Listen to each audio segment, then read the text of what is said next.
Welcome to sociology இன் தமிழ். இன்னைக்கு நான் இந்த வீடியோல ஜட்ஜ்மானி சிஸ்டம்னா என்ன அப்படிங்கறத ஈஸியா புரியுற மாதிரி எக்ஸ்பிளைன் பண்ண போறேன். இந்த வீடியோவை ஜே.கியூ சோப்ராவோட சோஷியாலஜி அப்படின்ற புக்கை ரெஃபர் பண்ணி மேக் பண்ணியிருக்கேன். நீங்க இன்னும் டீப்பா அண்டர்ஸ்டாண்ட் பண்ணிக்கணும் அப்படின்னா இந்த புக்கை வந்து நீங்க ரெஃபர் பண்ணலாம். ஜட்ஜ்மானி சிஸ்டம் இதை வந்து ஜட்ஜ்மானி ரிலேஷன்ஸ் அப்படின்னு கூட சோஷியாலஜில சொல்லுவாங்க. இது இரண்டு நபர்களை வந்து சார்ந்த ஒரு அமைப்பு. இதுல வந்து ஜட்ஜ்மான் அண்ட் கமின் அப்படின்ற ரெண்டு வகையான மனிதர்கள் இருப்பாங்க.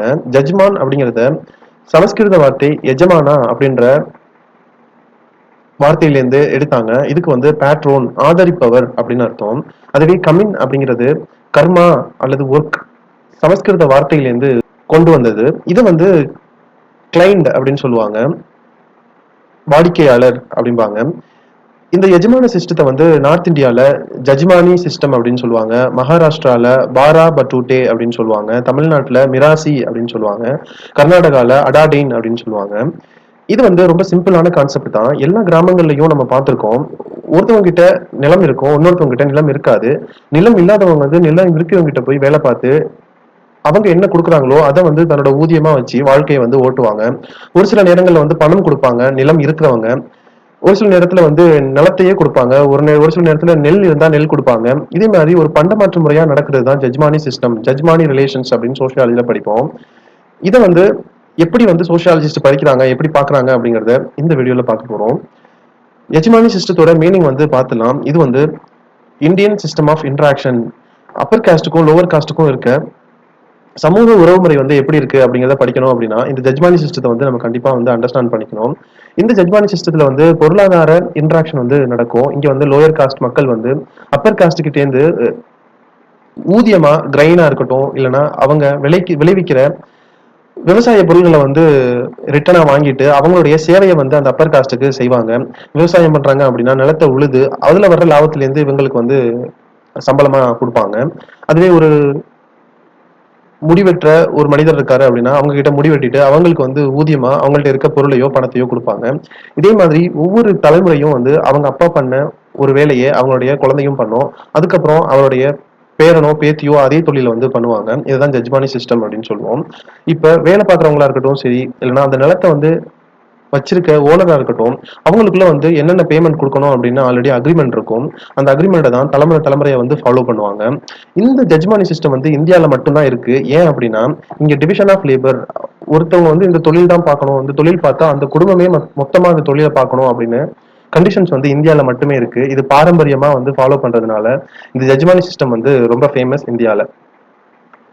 இது எதை பேஸ் பண்ணி வந்து இந்த ஜட்ஜ்மானி சிஸ்டம் நடக்குது அப்படின்னா தூய்மையானவங்க அல்லது பியூரிட்டி, தூய்மையற்றவங்க இம்பியூரிட்டி பேஸ் பண்ணி ஒவ்வொரு மனிதனுக்கும் வந்து ரேங்க் கொடுக்குறாங்க. இந்த ரேங்க் வந்து கேஸ்ட் சிஸ்டம், வர்ணா சிஸ்டத்தை வந்து சார்ந்தது. உயர்தர மக்கள் வந்து இந்தந்த வேலைகளை செய்யணும், கீழ்த்தர மக்கள் வந்து இந்தந்த வேலைகளை செய்யணும் அப்படின்னு இந்த காஸ்ட் சிஸ்டம் வந்து டிஃபைன் பண்ணியிருக்கு. இது வந்து ட்ரெடிஷ்னலா இந்த வேலைக்கு இவ்வளவுதான் வந்து சம்பளம் கொடுப்போம், நீங்க விளைக்கிற நிலத்துல வந்து இவ்வளவு நெல் வந்துச்சுன்னா அதுல இந்த அளவு தான் உங்களுக்கு வந்து கூலியா கொடுப்போம் அப்படின்னு ஆல்ரெடி ஃபிக்ஸ் பண்ணியிருப்பாங்க. ஒரு சில நேரங்கள்ல வந்து அந்த நிலத்துல குறிப்பிட்ட பகுதியை வந்து அவங்களுக்கு ஓய்வு ஊதியமா வந்து கொடுப்பாங்க. குறிப்பிட்ட நிலத்தை வந்து ஊதியமா வந்து கொடுப்பாங்க. எடுத்துக்காட்டா லெதர் ஒர்க் பண்றவங்களுக்கும் இதே மாதிரி ஜட்ஜ்மானி சிஸ்டம் பொருந்தும்.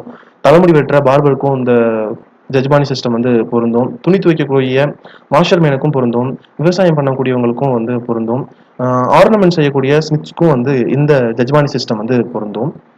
ஃபர்ஸ்ட் வந்து இந்த ஜட்ஜ்மானி சிஸ்டம் பத்தி படிச்சவர் வந்து American anthropologist William H visor. இவர் தான் த ஹிந்து ஜட்ஜ்மானி சிஸ்டம் அப்படின்ற புக்கை 1936 வந்து எழுதினாரு. உத்தரப்பிரதேசத்துல வந்து ஜட்ஜ்மானி சிஸ்டம் அப்படின்ற ஒரு ரிலேஷன்ஸ் வந்து அப்பர் காஸ்ட்டுக்கும் லோவர் காஸ்ட்டுக்கும் இருக்கு. அதை படிக்கணும் அப்படின்னு படிச்சு ஃபர்ஸ்ட் இதை டீடைல்டா படிச்சவர் வந்து வில்லியம் ஹெச் வைசர் தான். இவர் வந்து இந்த புக்ல என்ன சொல்லியிருப்பாரு அப்படின்னா அப்பர் காஸ்ட்டுக்கும் லோவர் காஸ்ட்டுக்கும் எப்படி இன்ட்ராக்ஷன் நடக்குது, அவங்களுக்குள்ள ப்ரொடக்ஷன் எப்படி நடக்குது, அவங்கள எக்ஸ்சேஞ்ச் ஆஃப் குட்ஸ் எப்படி பண்றாங்க, சர்வீசஸ் எப்படி பண்றாங்க அப்படிங்கிறத இந்த புக்ல வந்து எக்ஸ்பிளைன் பண்ணியிருக்காரு. இவரை தவிர்த்து மற்ற சோஷியாலஜிஸ்ட் பாத்தீங்கன்னா எஸ்சி டியூபே வந்து இதை பத்தி படிச்சிருக்காரு, லூவிஸ் அப்படின்றவர் படிச்சிருக்காரு, கே ஐஸ்வரன் அப்படின்றவரும் ஜட்ஜ்மானி சிஸ்டம் பத்தி படிச்சிருக்காங்க. இதை தவிர்த்து ரீசெண்டா நிறைய புது புது விஷயங்களை வந்து புது புது சோஷியாலஜிஸ்ட் வந்து அட்ரஸ் பண்ணிட்டு இருக்காங்க ஜட்ஜ்மானி சிஸ்டம் பத்தி. வைசர் தான் ஃபர்ஸ்ட் அட்ரஸ் பண்ணதுனால வைசர் என்ன சொன்னாரு அப்படிங்கறத நான் இங்க சொல்லியிருக்கேன். இந்த ஜட்ஜ்மானி சிஸ்டம் வந்து லாஸ் ஆஃப் மனுஸ்மிருதியை சார்ந்து வந்து இந்த அமைப்பு வந்து இருக்கு அப்படின்னு சொல்லியிருக்காரு. இவர் தான் வந்து ஜட்ஜ்மானி சிஸ்டம் அப்படின்ற டேர்மையே வந்து காயின் பண்ணாரு. அதுக்கு வந்து கிளைண்ட் பேட்ரோன் டயாட்டிக் ரிலேஷன்ஸ் அப்படின்னு அர்த்தம். இது வந்து ஹிந்தி வார்த்தை, நான் சொன்ன மாதிரி சமஸ்கிருத வார்த்தையிலேருந்து ஹிந்தி வார்த்தையாக வந்து தழுவியது தான் இந்த ஜட்ஜ்மானி, எஜமானா அண்ட் கமின்ஸ். இந்த சிம்பிளான டயக்ராம் பார்த்தாலே உங்களுக்கு வந்து ஈஸியா புரிஞ்சிரும் ஜட்ஜ்மானி சிஸ்டம்னா என்ன அப்படின்னு. லோவர் காஸ்ட் பீப்புள் என்ன பண்ணுவாங்க, அவங்க கிட்ட இருக்கிறத சர்வீஸ், அவங்க பண்ணக்கூடியது வேலை, அதுதான் சர்வீஸ் அப்படின்னு ஆங்கிலத்தில் சொல்லுவோம். அவங்க வந்து தங்களால முடிஞ்ச வேலையை வந்து அப்பர் காஸ்ட்டுக்கு வந்து பண்ணி கொடுப்பாங்க. அதுலேருந்து வர லாபத்தை வந்து அப்பர் காஸ்ட் வந்து லோவர் காஸ்ட்டுக்கு ஒரு பொருளாவோ பணமாகவோ திருப்பி கொடுப்பாங்க. இதுதான் வந்து ஜட்ஜ்மானி சிஸ்டம். இதுல வந்து ரெண்டு முக்கியமான காஸ்ட், நான் சொன்ன மாதிரி ஜட்ஜ்மானி அண்ட் கமின் அப்படின்னு சொல்லுவோம். இதுல வந்து ஒருத்தவங்ககிட்ட லேண்ட் இருக்கும், ஒருத்தவங்ககிட்ட லேண்ட் இருக்காது. லேண்ட் இருக்கவங்களுக்கு நிறைய எக்கனாமிக் பவர் இருக்கும், அதனால அவங்க டாமினன்ட் காஸ்ட் அப்படின்னு சொல்லுவோம். இந்த டாமினன்ட் காஸ்ட் அப்படின்ற வார்த்தையை வந்து எம்என் ஸ்ரீனிவாஸ் தான் ஃபர்ஸ்ட் சொன்னாரு. அதுவே வந்து டிபெண்டன்ட் காஸ்ட் என்ன பண்ணுவாங்க அப்படின்னா, டாமினன்ட் காஸ்ட்டுக்கு என்னென்ன தேவைகள் இருக்கோ அதை வந்து செஞ்சு கொடுத்துட்டு அதுக்கான ஊதியமா வந்து வாங்குவாங்க. ஆக மொத்தம் இதுல வந்து ரெண்டு தர வகுப்பினர்கள் இருப்பாங்க. இதை வந்து ரெண்டு காஸ்ட் அப்படின்னு நீங்க அட்ரஸ் பண்ணியிருக்கேன்.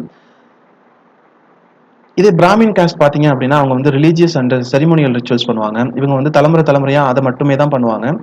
அவங்க வந்து வேற எந்த ப்ரொஃபஷனுக்கும் போக மாட்டாங்க. இந்த ஜட்ஜ்மானி சிஸ்டம் அப்படிங்கிறது ட்ரெடிஷனல் ஜாதி பேஸ்ட் டிவிஷன் ஆஃப் லேபர் அப்படின்னு சொல்லுவாங்க.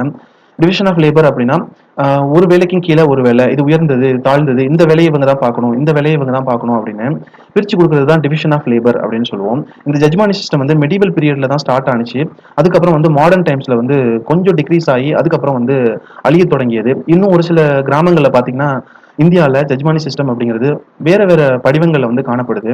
இந்த ஜட்ஜ்மானி சிஸ்டம் வந்து பொருளாதார, சமூக மற்றும் மதம் சார்ந்த காஸ்ட் குரூப்புக்குள்ள இது வந்து காணப்படுது.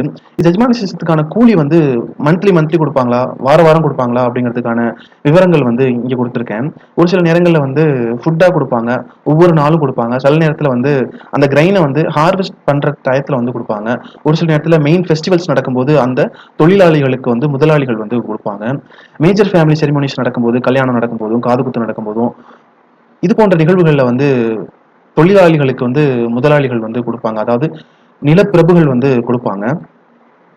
ஒருவேளை வந்து முடிவெற்றவர் வந்து ஒரு கிராமத்துல இல்லைன்னு வைங்க, அவர் வந்து முதலாளிகள் வந்து இன்னொரு கிராமத்துக்கு போயும் வெட்டுறதுக்கு வந்து உரிமைகள் வச்சிருந்தாங்க. அந்த தொழிலாளிகளை வந்து கமின் அப்படின்னு சொல்லுவாங்க. கமின் வந்து இன்னைக்கு லீவ் போட்டார், விவசாயம் பண்றதுக்கு இன்னைக்கு வர முடியல அப்படின்னா அவரோட பையன் வந்து கேட்பாங்க, பையன் பண்ணல அப்படின்னா அவரோட பேரனை கேட்பாங்க. இது மாதிரி தலைமுறை தலைமுறையா வரும். அதுவே முடிவெட்டுறது, அவங்களே போய் சர்வீஸ் எடுக்கணும் அப்படின்னா முடிவெட்டுறது ஒரு சர்வீஸ். அந்த முடிவெற்றவர் இல்லை அப்படின்னா அவங்க பக்கத்து கிராமத்துக்கும் போய் வந்து முடிவெட்டிட்டு வர்றது வழக்கமா இருந்துச்சு. முக்கியமான குணநலன்கள் என்னென்ன அப்படிங்கிறத பார்க்க போறோம். இந்த ஜட்ஜ்மானி சிஸ்டம் அப்படிங்கிறது வந்து பெர்மனண்டா இருந்தது. இப்போ வந்து அப்பா அந்த தொழில் பார்க்குறாரு அப்படின்னா பையனும் அப்படிதான் பார்ப்பாங்க. இந்த வேலையை வந்து டெம்பரரின்னு சொல்ல முடியாது, அவங்கள வந்து வேலையை விட்டு நீக்க முடியாது. என்னதான் சண்டை சச்சரவு இருந்தாலும் அதே வேலையை தான் வந்து பார்ப்பாங்க. இது வந்து பரம்பரை சார்ந்தது, பரம்பரையா பண்ணுவாங்க. நான் சொன்னது மாதிரி இது வந்து குட்ஸ் அகெயின்ஸ்ட் சர்வீசஸ். நம்ம சர்வீஸ் கொடுத்தோம் அப்படின்னா முதலாளிகள் வந்து குட்ஸா கொடுப்பாங்க. இந்த ஜட்ஜ்மானி சிஸ்டத்தினால அந்த காலத்துல வந்து சண்டை சச்சரவுகள் அதிகமா ஏற்பட்டாலும் அவங்களுக்குள்ள வந்து சரி பண்ணிக்கிட்டாங்க. வேலைக்கான செக்யூரிட்டி வந்து அந்த நேரத்துல வந்து காணப்பட்டுச்சு. இது வந்து நான் சொன்னது மாதிரி heredity, production of heredity occupations. Jajmani சிஸ்டம்னால ஒரு தொழில் பார்த்தவங்க அப்படியே பார்த்துட்டு இருந்தாங்க, மற்றவங்க வந்து இவங்களுக்கு போட்டி போடல. அதனால இதை வந்து ப்ரொடக்ஷன் ஆஃப் ஹெரிடிட்டி ஆக்குபேஷன்ஸ் அப்படின்னு சோஷியாலஜிஸ்ட் அட்ரஸ் பண்றாங்க. மெரிட்ஸ் அப்படின்னு என்னன்னு பார்த்தீங்கன்னா, இது வந்து ஆக்குபேஷனல் ப்ரொடக்ஷன், நான் சொன்ன மாதிரி பொருளாதார செக்யூரிட்டி இருக்கும், செக்யூரிட்டி ஆஃப் சர்வீசஸ். அந்த வேலைக்கு வந்து எந்த ஒரு பிரச்சனையும் இருக்காது, நீ வேலையை விட்டு போயிடு, வேலை பார்க்கக்கூடாது அப்படிலாம் இருக்காது.